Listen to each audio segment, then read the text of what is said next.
Hey, it's Leslie, and I just wanted to start this week's update by saying congratulations to Phil for all your awesome progress. It's been really helpful to see you working at it every day and eating healthy and working out.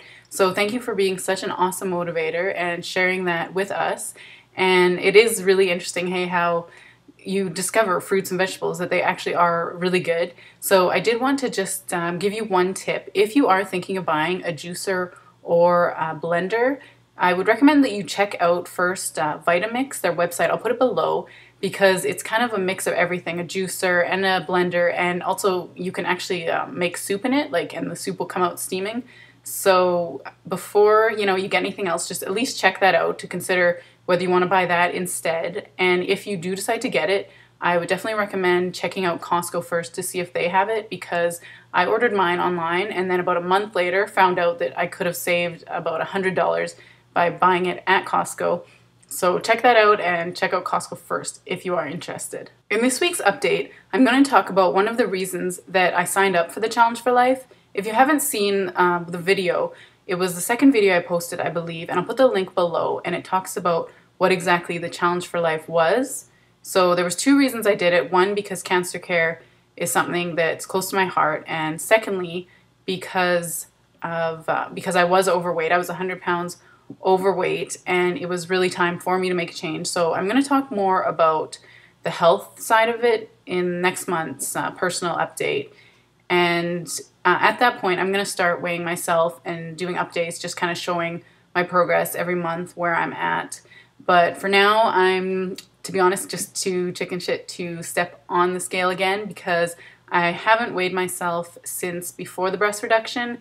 And since then, because I was recovering, I couldn't work out. So I know I didn't gain all 50 pounds back or anything, because I'm still wearing the same clothes, but they are more snug. So I know I've gained some back. So I've only been back at kickboxing 1 week. So I want to, take a few more weeks to get back on track, and then I'll be brave enough to step on the scale again and let you guys know where I'm at, because I figure if I'm going to share this experience with everyone, then I may as well be 100% honest and kind of show where I'm at, because to be honest, in this view, you can only see so much of me, so there'll be, I guess, the big reveal, hopefully not so big, next month. Anyway, for this week, I'm going to talk about the cancer side of it and why that's important to me. My brother was diagnosed with cancer when my mom was 3 months pregnant with me, and he was about 2 months before his third birthday.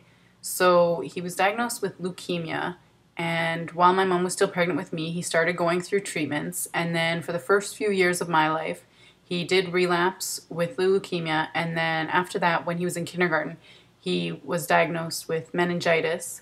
But fortunately, he was able to beat all of those and went on to lead a normal, healthy life until he was 16. And this part, I'm not going to go into too much details just because it's a long story and it's not really as related to the topic of why cancer care is important to me. So unfortunately, he did pass away from a sports-related injury at the age of 16. I was 12 at the time.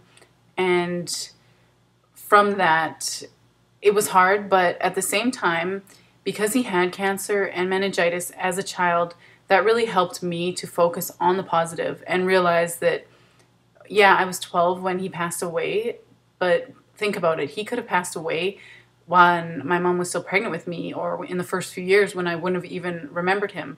So despite the fact that he did pass away at a very young age, I really do feel completely blessed to have had the opportunity to have him as my brother and to have had him in my life for that many years, because, you never know. I could have lost him before I even knew him. So I just try to focus on the fact that he was around, and CancerCare was a part of that. A few years ago, I met a girl at school, and I knew that her brother had passed away from cancer. And at one point, towards the end of the year, she was doing either a radiothon or telethon. I can't remember exactly. But she had emailed a bunch of us to see if we were interested in volunteering to do that with her. Unfortunately, I wasn't available at the time, so I couldn't do it, but it really kind of piqued my interest and got me thinking, CancerCare is a part of his survival, and the fact that I was able to get to know my brother for so many years. So it really made me interested in doing something to help out and to give back in the future. But I just didn't know what at the time because I wasn't available.